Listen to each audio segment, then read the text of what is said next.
No pátio batia o coro, segredo de rua e fé. Tambor chamava o povo, dançava a mulher axé. Nas sombras dos cobertilos, nas veias do arrabal, o som do negro escondido virava som nacional. O tambor do vento roda e não para, ecoa o tempo, levanta a cara. Do candombe nasce o fogo, nasce o chão. Tango negro, coração da nação.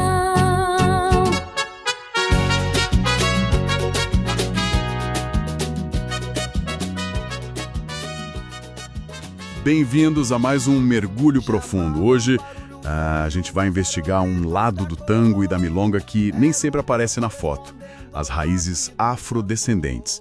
Temos aqui um relatório bem detalhado sobre esse legado, né? O legado rítmico afro-rio-platense.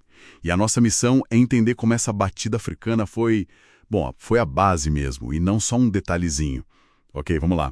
A história que a gente costuma ouvir puxa muito para a Europa, né?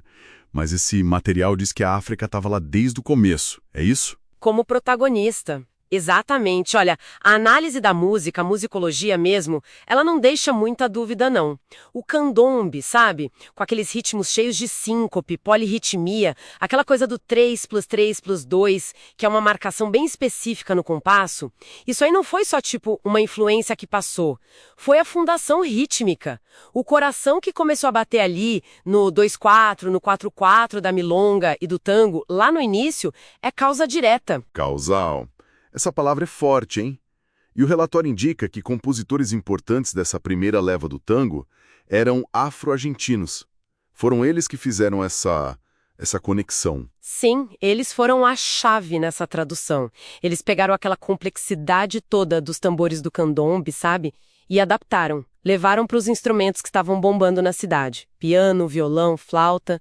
A própria ideia de existir uma milonga candombe e ter exemplos como a milonga Case Candombe, do Horácio Salgán, ou candombe criolo, do Francisco Canário, isso já mostra que, na época, essa fusão era reconhecida, né? Entendi.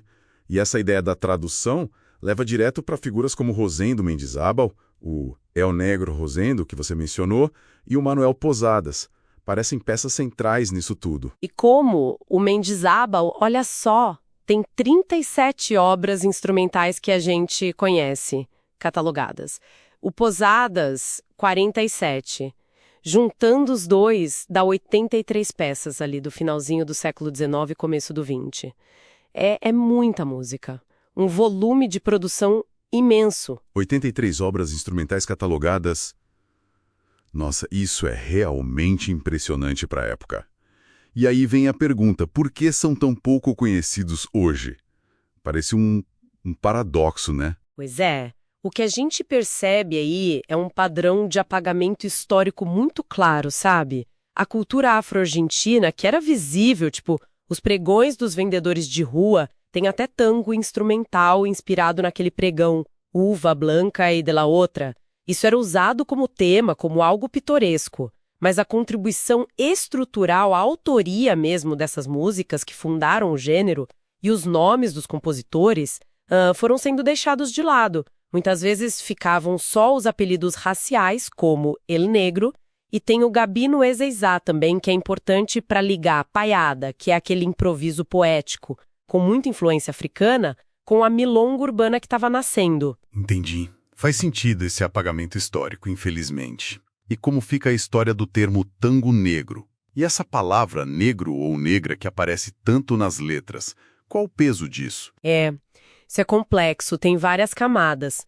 Tango negro pode ser sobre a origem africana mesmo, ou pode ser um subgênero mais moderno, tipo do Juan Carlos Cáceres, que tentou resgatar essa ligação. Ou ainda pode ser uma qualidade musical, sabe? Falavam da musicalidade negra do Salgán, por exemplo. Agora, a palavra negro ou negra nas letras, aí tem um uso duplo, né? Por um lado, pode sim estar falando da identidade afrodescendente. A gente vê isso em títulos como Negra Maria, do Fresedo, ou Azabate, do Caló. A cor vira parte da estética. Mas, por outro lado, e talvez seja até mais comum, é usada como metáfora, com uma carga negativa, sabe? Negra traição, negro destino, vira símbolo de azar, de tristeza, de fatalidade. Isso é bem comum no espanhol do Rio da Prata e super presente no universo do tango. E ainda tem uns textos da época que descrevem uma festa negra e ficam repetindo negro, negro, negro. Talvez num tom meio de costumbrismo, de retrato de costume local, às vezes até com um olhar meio exótico ou satírico, quem sabe.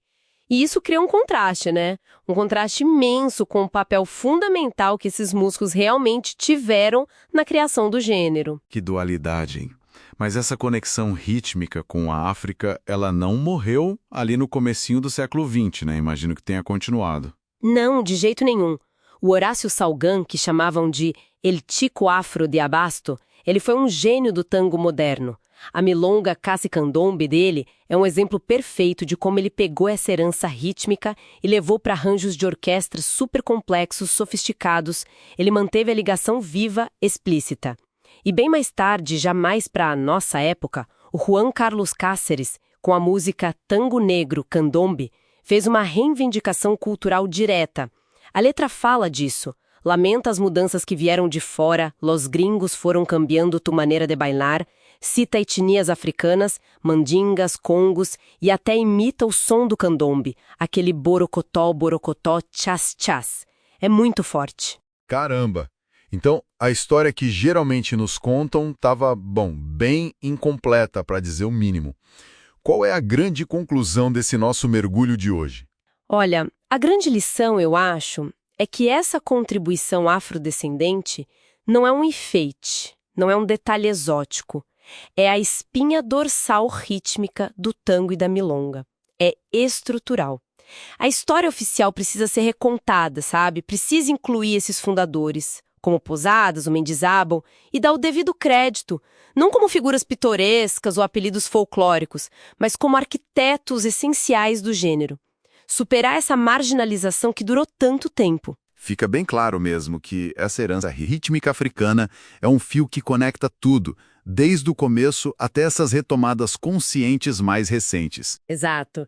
E talvez a pergunta que fica martelando para quem ouve a gente pensar depois é: como que a nossa escuta, a nossa percepção do tango e da milonga muda quando a gente reconhece o candombe não só como uma influência lá longe ou uma cor local, mas como a matriz rítmica fundamental. É algo para se pensar na próxima vez que a gente ouvir um tango ou uma milonga, né?